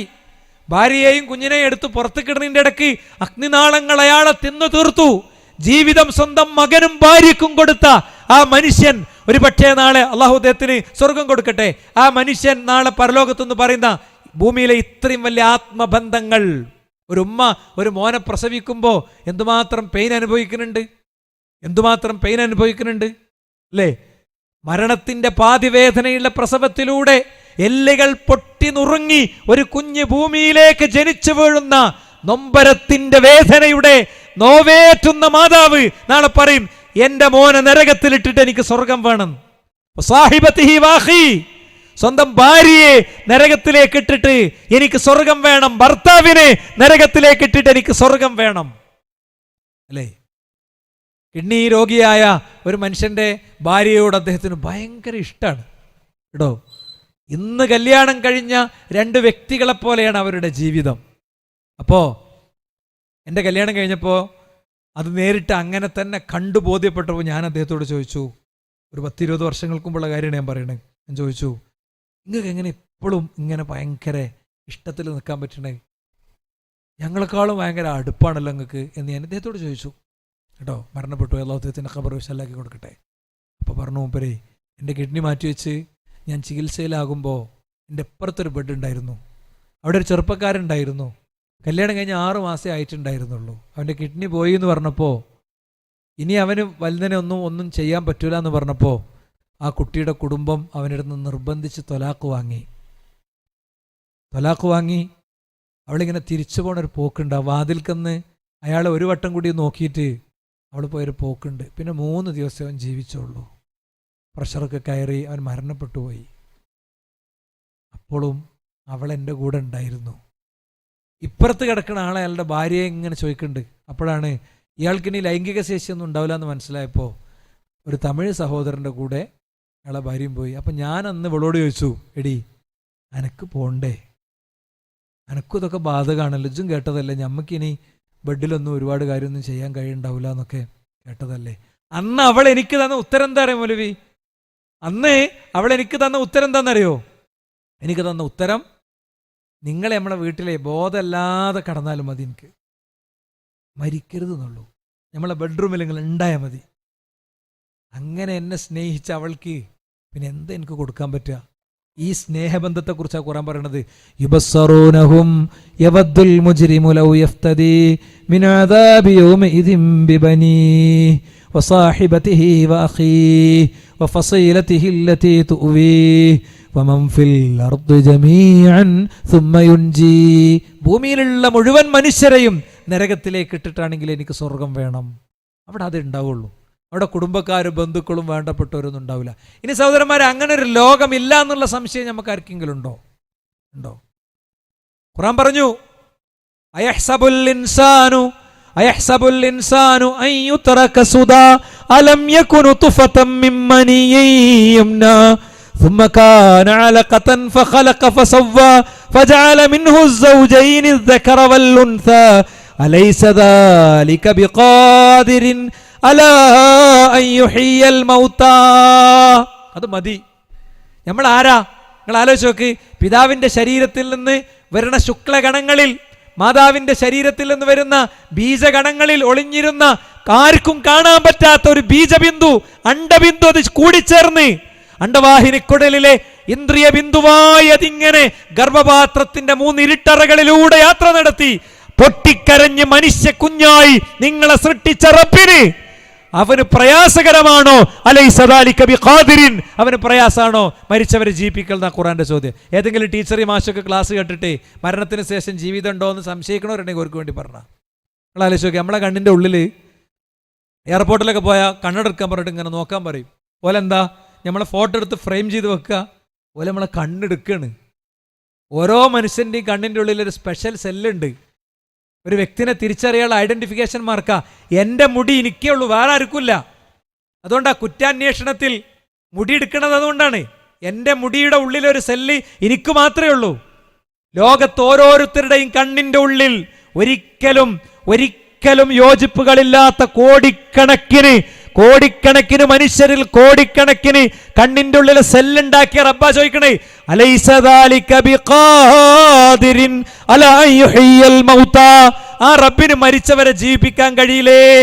ലോകത്തെ ഓരോ മനുഷ്യർക്കും വ്യത്യസ്തമായ മുടി കൊടുത്ത, മുടികളിൽ സമാനതകളില്ലാത്ത ബാർബർ ഷോപ്പിലേക്ക് ഒന്നിച്ചു കൊണ്ടേ കൊട്ടിയ മുടിയെന്ന് അന്ന് വെട്ടിയവരുടെ ഓരോരുത്തരുടെയും മുടി വേർതിരിച്ചെടുക്കാൻ ഒരു ഫോറൻസിക് ഉദ്യോഗസ്ഥന് പറ്റും. അങ്ങനെ ഇത്ര വ്യത്യസ്തമായി മനുഷ്യനെ പടച്ച റബ്ബാ ചോദിക്കണത്, അലൈസ ദാലിക ബിഖാദിരിൻ, അവന് കഴിയില്ലേ അലാ യുഹ്യിൽ മൗതാ, മരിച്ചവരെ ജീവിപ്പിക്കാൻ. അതുകൊണ്ട് മരണത്തിന് ശേഷം ഒരു ജീവിതം ഉണ്ട് എന്നുള്ള കാര്യത്തിൽ ഒരു സംശയമല്ല സഹോദരന്മാരെ. ഇനി മരണമെപ്പോഴാ? അയാളിങ്ങനെ വണ്ടി ഓടിച്ച് പോവുക. അപ്പം അയാൾ കുടിച്ച് ഇങ്ങനെ അപ്പുറത്തേക്ക് എറിഞ്ഞ ആ കുപ്പി, പെപ്സിൻ്റെ കുപ്പി ഇങ്ങനെ തെറിച്ച് മൂപ്പരെ ബ്രേക്കിൻ്റെ അടിയിൽ വന്നു. മൂപ്പര അറിഞ്ഞില്ല, ചവിട്ടിയപ്പോൾ കിട്ടിയില്ല. ആ ഓട് ഖലാസ്. ഷുഗറില്ല, കൊളസ്ട്രോളില്ല, ഒന്നുമില്ല. ഇത്രേ ഉള്ളൂ. ഇവിടുന്ന് ഇങ്ങനെ പാണ്ടിക്കാട്ടിൽ നിന്ന് പോരിനെടുത്ത് പിന്നെ ഒരു വീടിൻ്റെ മുമ്പിലെത്തിയപ്പോൾ എൻ്റെ ഒരു സഹപ്രവർത്തക ഒരിക്കൽ, ഞാൻ ഒന്നിനോട് സ്പീച്ചിൽ പറഞ്ഞിട്ടുണ്ട്, ഒരിക്കൽ ഇങ്ങനെ മഷയോടെ നിൽക്കി, ഇങ്ങക്ക് പറ്റിയ ഒരു സാധനം ഉണ്ട് അറിഞ്ഞോട്, നിങ്ങൾക്ക് ആൾക്കാരോട് പറയാൻ പറ്റിയ സാധനം എന്താണെന്ന് വെച്ചാൽ ആ മുരിങ്ങാക്കൊമ്പില്ലേ 3 ആളെ മയ്യത്തടുത്ത് എങ്ങനെ മുരിങ്ങ ഒടിച്ചതാണ്, വാർക്കാനിട്ട കമ്പിമെന്ന്. ആ കമ്പി ഇങ്ങനെ ഒലഞ്ചിയിട്ട് നേരെ പോയിട്ട് പവർ ലൈനിലേക്ക് വന്നു. കറണ്ട് അടിച്ച് ഇങ്ങനെ വറക്കുമ്പോൾ മൂത്തച്ഛനെ പോയിട്ട് ഇളയച്ചി രക്ഷപ്പെടുത്താൻ നോക്കിയതാ. അവ ഇളയച്ചിയും 2 ആളും കൂടി മരുമക്കളെ രക്ഷപ്പെടുത്താൻ അമ്മായിമ്മ നോക്കിയതാ. 3 ആള് ഒരു വീട്ടിൽ 3 മയ്യത്ത് 1.5 മിനിറ്റ് കൊണ്ട്. അത്രേ ഉള്ളൂ മരണം എന്നറിയണേ. അപ്പം ആ ചെറിയ കാലയളവുക്ക് വേണ്ടിയിട്ടാണ് നമ്മൾ കാര്യങ്ങളെ പഠിക്കാതെ ആലോചിക്കാതെ ഇങ്ങനെ പോണത്. മരിച്ചുപോയ ഭർത്താവിൻ്റെ ലൈൻ അതല്ലേ, ഇപ്പോൾ എന്താകും? അതാ നേരത്തെ ഞാൻ പറഞ്ഞത്, നമ്മളതാ നോക്കണ്ട്. അള്ളാഹു അദ്ദേഹത്തിന് പുറത്തു കൊടുക്കാൻ വേണ്ടി പ്രാർത്ഥിക്കാൻ വേണ്ടത്. മൂപ്പർക്ക് ഇത് പഠിക്കാൻ അവസരം കിട്ടിയിട്ടില്ല, അള്ളാഹു അഫ്വ് കൊടുത്തോളെന്ന് വിചാരിക്കുകയാണ് വേണ്ടത്. അതുകൊണ്ട് സഹോദരങ്ങളെ, നമ്മൾ കാര്യങ്ങളെക്കുറിച്ച് ചിന്തിക്കണം. ചിലപ്പോൾ ഇവിടെ വരുന്ന നിലവിൽ വന്നുകൊണ്ടിരിക്കുന്ന ഓരോ ഇഷ്യൂസിനെയും അഡ്രസ്സ് ചെയ്ത് കൃത്യമായി കാര്യങ്ങൾ പറഞ്ഞു പോകുന്നുണ്ട്. ഞങ്ങൾ എല്ലാ മേഖലയിലും സംവിധാനമുണ്ട്. ഗർഭത്തിലിരിക്കുന്ന കുഞ്ഞിന് കൊടുത്തു തുടങ്ങുന്ന സംരക്ഷണമാണിത്. ഗർഭത്തിലിരിക്കുന്ന കുഞ്ഞിൻ്റെ ഉമ്മ, ഗർഭിണിയായ ഉമ്മ കോളേജ് പഠിക്കുന്ന കാലത്ത് CREക്ക് പോയിട്ടുണ്ടെങ്കിൽ, ഞങ്ങളുടെ പാരന്റിങ് സെഷനുകളിൽ വന്നിട്ടുണ്ടെങ്കിൽ, പീസ് റേഡിയോ കേട്ടിട്ടുണ്ടെങ്കിൽ, ഗർഭിണിയായ ഉമ്മക്കറിയാം ഞാൻ ഫോൺ ഉപയോഗിക്കേണ്ടാത്തത് റേഡിയേഷൻ പേടിച്ചിട്ടല്ല. ഞാനിങ്ങനെ ഈ ഷോർട്സും റീൽസും തോണ്ടുമ്പോൾ അതാദ്യം കേൾക്കുന്നത് എൻ്റെ കുഞ്ഞാണ്. ഗർഭപാത്രം മുതൽക്കാണ് കുട്ടി ഡാറ്റ ശേഖരിച്ചു തുടങ്ങണത്. കുട്ടി ജനിച്ചു വീഴുമ്പോൾ തൊട്ടിലിടാനുള്ള പാടി ഉറക്കാനുള്ള പാട്ടുകൾ, തൊട്ടിലിൽ പാടേണ്ട പാട്ടുകൾ ഓൺലൈനിൽ അപ്ലോഡ് ചെയ്ത സമൂഹമാണ് ഞങ്ങൾ. അൽഹംദുലില്ലാ. ആ കുട്ടി വളർന്നു വരുമ്പോൾ അവൻ എന്ത് കളിപ്പാട്ടാ കൊടുക്കേണ്ടത്, എന്താ കൊടുക്കാൻ പറ്റാത്തത് കൃത്യമായി പച്ചക്ക് പറഞ്ഞിട്ടുണ്ട് ഞങ്ങൾ. ആ കുട്ടിക്ക് കുറച്ചുകൂടി പ്രായമാകുമ്പോൾ പാടിയും പറഞ്ഞുമൊക്കെ അവന് ദീന് പറഞ്ഞു കൊടുക്കുകയാണ് അല്ലേ. അവന് മിഠായി കൊടുത്ത്, ബലൂണ് കൊടുത്ത് അവനിങ്ങനെ പറഞ്ഞു കൊടുക്കുകയാണ്. കഥകളിലൂടെ, ചരിത്രത്തിലൂടെ, ആക്ടിവിറ്റിയിലൂടെ. അവർ സ്കൂളിലെത്തുമ്പോൾ അവൻ ഗ്യാങ് തല്ലിൻ്റെയും അടിപിടിയുടെയും അങ്ങനെ ഷഹ്ബാസുമാരായി മാറുന്നതിൽ നിന്നുള്ള വെളിച്ചം കൊടുക്കുകയാണ്. അപരിചിതന്റെ കയ്യിൽ നിന്ന് കിട്ടുന്ന മിഠായിക്കുള്ളിൽ ഒളിഞ്ഞിരിക്കുന്ന അപകടങ്ങളെ ഉറക്കെ പറഞ്ഞു കൊടുക്കുകയാണ്. അതാണ് CRE ചെയ്യുന്നത്. ഓരോ എഞ്ചിനീയറിംഗ് ക്യാമ്പസിന്റെയും മെഡിക്കൽ ക്യാമ്പസിന്റെയും നാഷണൽ യൂണിവേഴ്സിറ്റികളുടെയും അരികത്ത് പോയി നോക്കുക. നല്ല ഹിജാബിട്ട പെൺകുട്ടികളെ നിങ്ങൾക്ക് കാണാം. നല്ല ഹിജാബിട്ട പെൺകുട്ടികളെ അവരുടെ കോവർക്കർമാരെ കോർഡിനേറ്റ് ചെയ്യണത് കാണാം. ഞാൻ എൻ്റെ ഒരുപാട് സ്പീച്ചുകളിൽ പറഞ്ഞിട്ടുണ്ട്. ഡൽഹിയിൽ ഒരു പ്രോഗ്രാം അറ്റൻഡ് ചെയ്യാൻ പോയപ്പോൾ വിശ്രുതമായ ഒരു ക്യാമ്പസിൻ്റെ പിന്നാമ്പുറത്ത് പോയി, ബാക്ക് സൈഡിൽ പോയി വണ്ടി നിർത്തി വരുമ്പോൾ ഡിസ്പോസിബിൾ ഗ്ലാസ്, ചായ കുടിച്ചെറിയണ ഗ്ലാസ് എറിയണ പോലെ ക്വാണ്ടം എറിഞ്ഞിരിക്കുക. എന്താ, 5 ഉറുപ്പിക ഇട്ട് കൊടുത്താൽ ക്വാണ്ടം എടുക്കണ മെഷീൻസ് ഉണ്ട്, അതെടുത്തിട്ടാണ് വൈകുന്നേരം പോണത്. ഞങ്ങളെ കുട്ടികൾ അവിടെ പോയി പഠിക്കുന്നുണ്ട്, അവിടെ കോർഡിനേറ്റ് ചെയ്യുന്നുണ്ട്, ഖുറാൻ ക്ലാസ്സുകൾ സംഘടിപ്പിക്കുന്നുണ്ട്. ഒളിച്ചോട്ടങ്ങളുടെ കഥ പറയുന്നിടത്ത് അധികമൊന്നും ഞങ്ങളുടെ വീടുകളിൽ നിന്ന് പറയാനില്ലാത്തത് അതുകൊണ്ടാണ്. കുട്ടികൾക്ക് പ്രായമാകുമ്പോൾ മഹബ്ബ എന്നുള്ള പേരിൽ എന്താ മക്കൾക്ക് നമ്മൾ പഠിപ്പിച്ചു കൊടുക്കുന്നുണ്ട്. എന്താ, പെൺകുട്ടികളെ മാത്രം ഇരുത്തിയിട്ട് വിവാഹപ്രായമെത്തിയ പെൺകുട്ടികൾക്കൊക്കെ പഠിപ്പിച്ചു കൊടുത്ത അവസാനത്തെ ക്ലാസ് ഉണ്ടാവും. എന്താ മോളെ സെക്സ്, എങ്ങനെയാണ് അതിൻ്റെ സംഭവം, എന്താണത് ഒക്കെ പറഞ്ഞു കൊടുക്കും. നിരായുധയായി റീൽസിലും ഷോർട്സിലും കണ്ടത് കേട്ടനുഭവിച്ചിട്ട് ആ ഭർത്താവിൻ്റെ റൂമിൽ പോണ്. ഭർത്താവ് അങ്ങനെ വരണേ, ഒരു ഷവർമ വാങ്ങണേ, ലാഘവത്തോടെ കല്യാണം കഴിച്ച അവസാനം പിരിയാൻ 2 പേരും ഡൈവോഴ്സിന്റെ പേപ്പറൊക്കെ എഴുതിയിട്ട് ഒപ്പിടുന്നതിന് മുമ്പ് ആപ്പാനിമാനും വിളിച്ച് പറയാ. അതാ പുതിയ കാലത്ത്.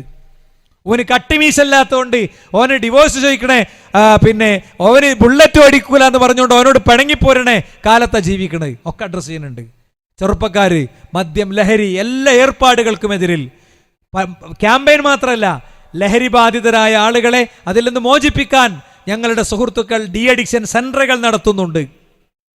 ഞങ്ങൾക്ക് 24 മണിക്കൂറും മനുഷ്യരോട് എല്ലാ തരം കാര്യങ്ങളും, റേഷൻ കാർഡ് എടുക്കുന്ന സമയമാകുമ്പോൾ അതിൻ്റെ കാര്യം പറയും, മക്കളെ വളർത്തുന്ന കാര്യം പറയും, ദീനീ കാര്യം പറയും. 1 മിനിറ്റ് കൊണ്ട് ഒരു പുണ്യം പഠിപ്പിക്കും, 5 മിനിറ്റ് കൊണ്ട് 10 കാര്യം പഠിപ്പിക്കും. ഇങ്ങനെ ഒരുപാട് സംവിധാനങ്ങൾ ക്രമീകരിച്ചുകൊണ്ട് ദുന്യാവിൽ നിന്നൊന്നും പ്രതീക്ഷിക്കാതെയും ആഗ്രഹിക്കാതെയും മുന്നോട്ട് പോവുകയാണ്. അൽഹംദുലില്ലാഹ്, അള്ളാഹുവിൻ്റെ തൗഫീഖ് കൊണ്ട്. അതുകൊണ്ട് ഞാൻ പറയാണ്, നിങ്ങൾ ഈ സംവിധാനങ്ങളൊക്കെ പരിചയപ്പെടണം. നിങ്ങൾ ഓൺലൈനിൽ ഗൂഗിൾ പ്ലേ സ്റ്റോറിലോ അല്ലെങ്കിൽ ആപ്പ് സ്റ്റോറിലോ, ഗൂഗിൾ പ്ലേ സ്റ്റോറിലോ അല്ലെങ്കിൽ ആപ്പ് സ്റ്റോറിലോ നിങ്ങൾക്ക് സെർച്ച് ചെയ്താൽ, പീസ് റേഡിയോ ഒന്ന് സെർച്ച് ചെയ്താൽ നിങ്ങൾക്ക് കിട്ടുന്ന ഒരു ആപ്പ് ഉണ്ട്. നിങ്ങളൊന്ന് തുറന്നു നോക്ക്, വെറുതെ ഒരു 2 ദിവസം കേട്ടു നോക്ക്, അപ്പോൾ മനസ്സിലാകും. ജമീൽ എന്നുള്ളൊരു ആപ്പ് ഉണ്ട്. ആ ജമീൽ എന്നുള്ള ആപ്പിൻ്റെ ഏറ്റവും അവസാനം അദ്കാറുകൾ എന്ന് പറഞ്ഞൊരു വിൻഡോ ഉണ്ട്. ഞങ്ങൾക്ക് ദിക്റില്ല ദുആ എന്ന് പറഞ്ഞവരോട് പറയാം, ഓരോ ദിവസവും രാവിലെ അതിലെ ക്ലിക്കുകളുടെ, ലക്ഷക്കണക്കിന് ക്ലിക്കുകളുടെ ഡാഷ്ബോർഡ് കാണുമ്പോഴാണ് ജീവിതത്തിലെ ഏറ്റവും വലിയ ആനന്ദം. മനസ്സിലായില്ലേ? റബ്ബിന് തൗഫീഖ് ഉണ്ടെങ്കിൽ കാലത്തിനൊപ്പം, കാലത്തിന് മുൻപേ പുതിയ പദ്ധതികളുമായി ഈ കൂട്ടായ്മ മുന്നോട്ട് പോവുകയാണ്. ഞാൻ ദീർഘിപ്പിക്കണില്ല. ഞാനെൻ്റെ സഹപ്രവർത്തകരോട് പറയാണ്, ഒരു മാലയിൽ കോർത്ത മുത്തുകളെ പോലെ ഒന്നിച്ചു നിന്ന് ജീവിതം ഈ ദീനിന് കൊടുക്കാൻ സന്നദ്ധമാണെങ്കിൽ, നമ്മളുടെ മയ്യത്ത് കട്ടിലുമായിട്ട് ആളുകൾ പോകുമ്പോൾ നമുക്ക് ആ മയ്യത്ത് കട്ടിലിൻ്റെ കൂടെ കൊണ്ടുപോകാനുണ്ടാകും. ചെക്ക് ബുക്കിൻ്റെ ചതുരക്കള്ളിയിൽ എഴുതി വാങ്ങാനുള്ള ലക്ഷക്കണക്കിന് രൂപ അക്കൗണ്ടിൽ ഉണ്ടായിട്ടൊരു കാര്യം ഉണ്ടാവില്ല പ്രിയപ്പെട്ടവരെ. ഏക്കറകളായി കിടക്കുന്ന ഭൂമി കൊണ്ടൊരു കാര്യം ഉണ്ടാകില്ല. മലക്കുൽ മൗത്ത് വരുമ്പോൾ കീഴടങ്ങേണ്ടി വരും. ആരാണെങ്കിലും കീഴടങ്ങേണ്ടി വരും. കോലാലംപൂരിൽ നിന്ന് കോലാലംപൂരിൻ്റെ ആകാശത്തേക്ക് ഉയർന്ന ഒരു ഫ്ലൈറ്റിനെ ലോകം ഇന്നേ വരെ കണ്ടെത്തിയിട്ടില്ല. 250 യാത്രക്കാരുള്ളൊരു ഫ്ലൈറ്റ് എവിടെ പോയെന്ന് ലോകത്തിന് ഇന്നും അറിയില്ല. കോലാലംപൂരിലെ എയർപോർട്ടിൽ നിന്ന് ബാഗേജുകളും ലഗേജുകളും കൊണ്ടുപോയ മനുഷ്യർ കളിപ്പാട്ടങ്ങളും മധുരമിഠായികളും കൊണ്ട് കുടുംബത്തെ വീട് തേടിപ്പോയ മനുഷ്യർ ഭൂമിയിലേക്ക് പിന്നെ ഇറങ്ങിയില്ല. അവരുടെ മയ്യത്ത് കിട്ടിയില്ലെന്ന് മാത്രമല്ല, അവരുടെ ശരീരത്തിലെ അംശങ്ങൾ കിട്ടിയില്ലെന്ന് മാത്രമല്ല, വെണ്ണീരായ വെണ്ണീര് പോലും കിട്ടിയില്ല. അതാണ് അൻതുമുൽ ഫുഖറാഉ ഇലല്ലാഹ്, അള്ളാഹുവിന്റെ മുന്നിൽ നിങ്ങൾ ദരിദ്രന്മാരാണ്, നിങ്ങൾക്കൊരു ചുക്കും ചെയ്യാൻ പറ്റൂല എന്ന് ഖുർആൻ പറഞ്ഞത്. ഈ ബോധ്യം നമുക്ക് വേണം. ആയുസിന്റെ കണക്ക് പുസ്തകത്തിലെ പേജുകളാണ് ഓരോ ദിവസവും എണ്ണി തീർത്തുകൊണ്ടിരിക്കുന്നത്. ഈ രാവ് തീരും മുമ്പ് ഇനിയും ഒരുപാട് ദൂരം യാത്ര ചെയ്യാനുണ്ടെന്ന ബോധ്യം, ആ ബോധ്യം എപ്പോഴാണ് ഉണ്ടാകാറിയോ? ശരീരത്തിൽ ഒരു ഭാഗം തളർന്ന് കിഡ്നി പോയി, അല്ലെങ്കിൽ ഡയാലിസിസ് മെഷീനിന്റെ അരികിൽ ഇങ്ങനെ കയ്യും നീട്ടി കിടക്കുമ്പോൾ ഒരുപാട് കിനാവുകൾ ഉണ്ടാകും. അന്ന് ആരോഗ്യമുള്ള പ്രായത്തിൽ വെറും കച്ചവടവും കൃഷിയും കുടുംബവും തിരക്കും മാത്രം നോക്കി നടന്നതിനെ കുറിച്ച് കൈവിരൽ കടിക്കേണ്ടി വരും, അല്ലെ? കീമോയുടെ മരുന്ന് തുള്ളികൾ അതിങ്ങനെ ശരീരത്തിലേക്ക് ഉറ്റി ഉറ്റി കയറുന്ന, സീറോ ബൾബ് കത്തുന്ന രാവുകളിൽ നമ്മൾ വ്യസനിക്കേണ്ടി വരും. മറിച്ച് ഓതുന്ന, പഠിക്കുന്ന, മനസ്സിലാക്കുന്ന, പ്രവർത്തിക്കുന്ന, മുന്നോട്ട് പോകുന്ന ഒരു രീതി വേണം. മനസ്സുകൾക്കിടയിൽ ഐക്യം വേണം. വിട്ടുവീഴ്ചകൾക്ക് സാധിക്കണം. കെട്ടിപ്പിടിക്കാൻ പറ്റണം. മാപ്പ് ചോദിക്കണം. റമദാനിലേക്കാണ് നമ്മൾ പോകുന്നത്. അള്ളാഹുവിന്റെ റസൂലിന്റെ സഹാബി അബൂ ത്വൽഹ റളിയല്ലാഹു അൻഹു അദ്ദേഹം ഒരു സ്വപ്നം കാണുക. എന്താ? പ്രവാചകന്റെ വീട്ടിൽ, പ്രവാചകന്റെ പള്ളിയിൽ വന്ന് ഒരേ ദിവസം ഇസ്ലാം സ്വീകരിച്ച 2 ആളുകൾ. ഒരാള് രക്തസാക്ഷിത്വം വരിച്ചു, രണ്ടാമത്തെ ആള് നോർമലി മരണപ്പെട്ടു പോയി. പക്ഷേ സാധാരണഗതിയിൽ കട്ടിലിൽ കിടന്ന് സാധാ രോഗം ബാധിച്ച് മരിച്ച വ്യക്തിയായിരുന്നു ആദ്യം സ്വർഗത്തിൽ പ്രവേശിച്ചത്. ഇത് നബിന്റെ അടുത്ത് വന്ന് ഈ സ്വപ്നം പറഞ്ഞപ്പോൾ അള്ളാഹു റസൂൽ ചോദിച്ചത് എന്താ അറിയോ? അലൈസ മക്കസ ബഅദഹു സന, അയാൾ മറ്റേയാളെക്കാൾ 1 കൊല്ലം മുമ്പ് ജീവിച്ചില്ലേ? വദറക റമദാൻ, റമദാൻ മാസത്തിൽ അയാൾ ജീവിച്ചില്ലേ എന്നാ ചോദിച്ചത്. റമദാൻ അത്രയും പ്രാധാന്യമുണ്ട്. അതുകൊണ്ട് നമ്മൾ ഒരുങ്ങണം. വിശുദ്ധ റമദാനിന് വേണ്ടി ഒരുങ്ങണം. പ്ലാൻ ഉണ്ടാക്കണം, വലിയ പ്ലാൻ ഉണ്ടാക്കണം.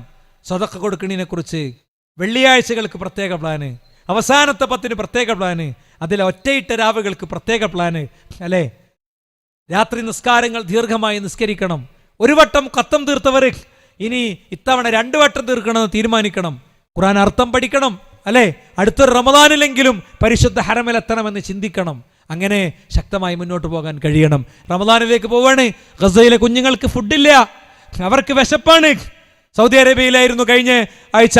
അവിടെ വലിയ കളക്ഷൻ നടക്കുന്നുണ്ട് ഗസക്ക് വേണ്ടി. മില്യൺ ഡോളേഴ്സാണ്. നമ്മളൊരു 1000 ഉറുപ്പ്യ അക്കൗണ്ടിൽ നിന്ന് ഇങ്ങനെ അയക്കണമെന്ന് ആലോചിച്ച് നോക്കി. 5 കോടിയും 10 കോടിയും ഒക്കെ അയക്കണ മനുഷ്യരെ കുറിച്ചൊന്ന് ചിന്തിച്ചു നോക്ക്. അതുകൊണ്ട് അവരൊക്കെ നമ്മുടെ ഓർമ്മയിൽ എപ്പോഴും ഉണ്ടാകണം.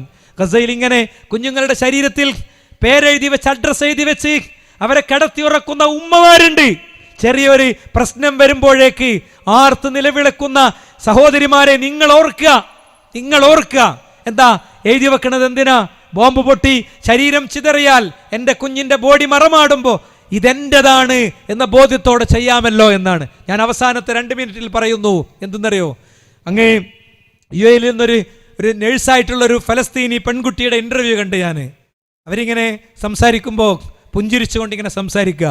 ഇൻ്റർവ്യൂ ചെയ്യുന്ന ആള് കണ്ണു നിറക്കുകയാണ്, തൊണ്ട ഇടറുകയാണ്, ചോദിക്കാൻ പറ്റണില്ല. നിങ്ങൾക്ക് എങ്ങനെ സംസാരിക്കാൻ പറ്റണമെന്ന് ചോദിച്ചപ്പോൾ അവർ പറയാ, യുദ്ധം തുടങ്ങിയതിൻ്റെ അടുത്ത ദിവസം ഞാൻ എൻ്റെ ഉമ്മച്ചനെ വിളിച്ചു. ഞാൻ കരഞ്ഞപ്പോൾ, എൻ്റെ തൊണ്ട ഇടറിയപ്പോൾ എൻ്റെ ഉമ്മച്ചി എന്നോട് പറഞ്ഞു, ഗസയിലെ സ്ത്രീകൾ കരയാറില്ല മോളെ, അത് നിനക്കറിയില്ലേ? എൻ്റെ ഗർഭത്തുനിന്ന് വന്ന കുഞ്ഞാണ് നീ കരയാൻ പാടില്ല. നാളെ നീ വിളിക്കുമ്പോൾ ചിലപ്പോൾ ഞാൻ ഫോൺ എടുക്കാനുണ്ടാകൂല. നീ ഇങ്ങോട്ട് വരരുത്, നീ അവിടെ ഇരിക്കണം, രാജ്യത്തിന് വേണ്ടി അവിടുന്ന് പരമാവധി സംസാരിക്കണം, നീ ശക്തമായി ഇടപെടണം എന്നായിരുന്നു അമ്മൻ്റെ നിർദ്ദേശം എന്നാണ്. പെണ്ണുങ്ങളെ നിങ്ങൾ പ്രസവിച്ചോളൂ, ഇഷ്ടം പോലെ പോരാളികൾ ആവശ്യമുണ്ടെന്ന് ഒരു മഹാപണ്ഡിതൻ പണ്ട് പറഞ്ഞതിൻ്റെ തുടർച്ച. 10ഉം 12ഉം കുഞ്ഞുങ്ങളെ പ്രസവിക്കുകയാണ് അവർ. പോരാട്ടത്തിലാണ്. ആ പോരാട്ടത്തിനും പ്രാർത്ഥന കൊണ്ട്, വെറും ഡയലോഗ് കൊണ്ടല്ല, പ്രാർത്ഥന കൊണ്ട് പിന്തുണ വേണം. രോഗികളായി കഴിയുന്ന ആളുകളൊക്കെ നമ്മളെ വീടുകളിലൊക്കെ ഉണ്ട്. നമ്മൾ ഒരുപാട് കാലം അവരെ ചികിത്സിച്ചു. മരുന്ന് മാത്രം പോലെ അവരുടെ അടുത്ത് കുറച്ച് നേരം ഇരിക്കണം, അവരൊന്ന് പുറത്തേക്ക് വിളിക്കണം, അവർക്ക് പെരുന്നാളിന് നല്ല ഡ്രസ്സ് ഇട്ട് കൊടുക്കണം, അവർക്ക് ഒറ്റയിട്ട രാത്രിയിൽ ഒരു സ്ട്രക്ചറിൽ അങ്ങനെ കുന്തിയിട്ട് ഒരു വീൽ ചെയറിൽ ഉന്തിയിട്ട് കൊണ്ടുപോകണം. നമ്മുടെയൊക്കെ പള്ളികളിൽ വീൽ ചെയറിൽ ഇരിക്കണ മനുഷ്യരുണ്ടാകണം. പോകണം അവരെടുത്ത്. നിങ്ങൾ വരാൻ റെഡിയാണെങ്കിൽ നമ്മളത് ഈ കയ്യിലിട്ടിട്ട് നിങ്ങളെ കൊണ്ടുപോകുമെന്ന് പറയാൻ പറ്റണേ ചെറുപ്പക്കാരുണ്ട് ഇവിടെ. ഞാൻ എൻ്റെ സഹപ്രവർത്തകരോടാണ് പറയണത്. അവരുടെ റമദാനും അവരുടെ പെരുന്നാളും അവരുടെ മഴക്കാലവും അവരുടെ വേനൽക്കാലമൊക്കെ മരണം കാത്തി കിടക്കുന്ന ബെഡുകളിൽ മൂത്രത്തിന്റെ മണമുള്ള ഇടങ്ങളിൽ കഴിഞ്ഞാൽ പോരാ, നമ്മൾ അവരെ കൊണ്ടുപോകണം. ഒറ്റയിട്ട രാവുകളിലെങ്കിലും എത്തിക്കണം. പെരുന്നാളിന് വീൽ ചെയറുകൾ ഇങ്ങനെ നിരന്നു നിൽക്കണം ഈദ്ഗാഹിൽ. അതൊക്കെയാണ് പുതിയ കാലത്തിന്റെ തേട്ടങ്ങൾ.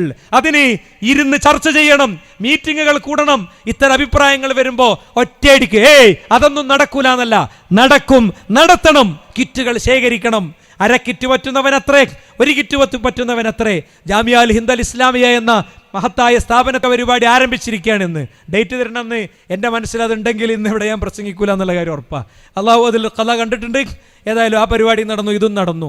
ഞാൻ പറയുന്നത്, നാളെ മറ്റന്നാളൊക്കെ പരിപാടി ഉണ്ട്. മറ്റന്നാ മഹാസമ്മേളനമാണ് നടക്കുന്നത്.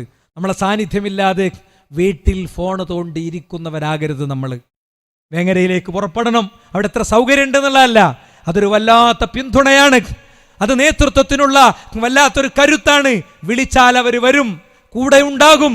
ഇനിയും ഒരുപാട് വൈജ്ഞാനിക ഗോപുരങ്ങൾ ആകാശം മുട്ടേ പൊങ്ങി നിൽക്കണം. അതിൽ നിന്ന് വൈജ്ഞാനിക പ്രതിരോധത്തിന്റെ സേനകൾ പിറക്കണം. എന്നിട്ട് ചരിത്രത്തിലെ ജൈത്രയാത്രകൾ നടക്കണം. ഞാൻ നേരത്തെ പറഞ്ഞ പോലെ ഈ രാവ് തീരും മുമ്പ് ഇനിയും ഒരുപാട് ദൗത്യങ്ങളുണ്ടെന്ന് ഉറക്കെ പറയാൻ അവർക്ക് കഴിയണം. അതിനുള്ള തൗഫീഖും റഹ്മത്തും റബ്ബ് സുബ്ഹാനഹു തആല നമുക്ക് പ്രദാനം ചെയ്യുമാറാകട്ടെ. ലാ ഇലാഹ ഇല്ലല്ലാഹുവിന്റെ വഴിയിൽ അതിശക്തമായി സഞ്ചരിക്കാനുള്ള മാർഗം റബ്ബ് തെളിയിച്ചു തരുമാറാകട്ടെ. നമ്മുടെയൊക്കെ ഉള്ളിലുള്ള എല്ലാത്തരം വിഷമങ്ങൾക്കും അള്ളാഹു പരിഹാരമുണ്ടാക്കി തരുമാറാകട്ടെ. സ്വകാര്യതയിൽ ഇപ്പോഴും തിരുത്താൻ കഴിയാത്ത ആ തിന്മകളെ ജീവിതത്തിൽ നിന്ന് പറിച്ചറിയുന്നൊരു രാവാക്കി അള്ളാഹു ഇതിനെ മാറ്റി തരുമാറാകട്ടെ. ആരാധനയും അനുഷ്ഠാനവും കൊണ്ട് സമ്പന്നമായ നോമ്പിന്റെ ദിനങ്ങളെ അള്ളാഹു നമുക്ക് നൽകുമാറാകട്ടെ. അകലെ ഗസയിൽ കണ്ണീരിൽ കഴിയുന്ന മനുഷ്യരുടെ ആകാശത്ത് സ്വാതന്ത്ര്യത്തിൻ്റെ പുതിയ സൂര്യോദയത്തെ കാണാൻ അവർക്കും നമുക്കും അള്ളാഹു തൗഫീഖിനെ നൽകുമാറാകട്ടെ. ലോകത്തെമ്പാടും വേദനിക്കുന്ന വിഷമിക്കുന്ന മനുഷ്യർക്ക് അള്ളാഹു ആശ്വാസം നൽകുമാറാകട്ടെ. വർഗീയ കലാപങ്ങളിൽ നിന്ന് നമ്മുടെ നാടിനെ അള്ളാഹു സംരക്ഷിക്കുമാറാകട്ടെ. വിവേകത്തിൻ്റെ നേതൃത്വങ്ങളെ അള്ളാഹു സുബ്ഹാനഹു തആല നമ്മുടെ മുസ്ലിം സമുദായത്തിന് അള്ളാഹു ലോകത്തെമ്പാടും നൽകുമാറാകട്ടെ. അല്ലാഹുമ്മ ഗ്ഫിർ മുഅ്മിനീന വൽ മുഅ്മിനാത്ത്, അല്ലാഹുമ്മ അഇസ്സൽ ഇസ്ലാം വൽ മുസ്ലിമീൻ വഅദിൽ ശിർക വൽ മുശ്രിക്കീൻ. ആമീൻ ആമീൻ ബിറഹ്മതിക യാ അർഹമർ റഹീമീൻ. والحمد لله رب العالمين وصلى الله على محمد.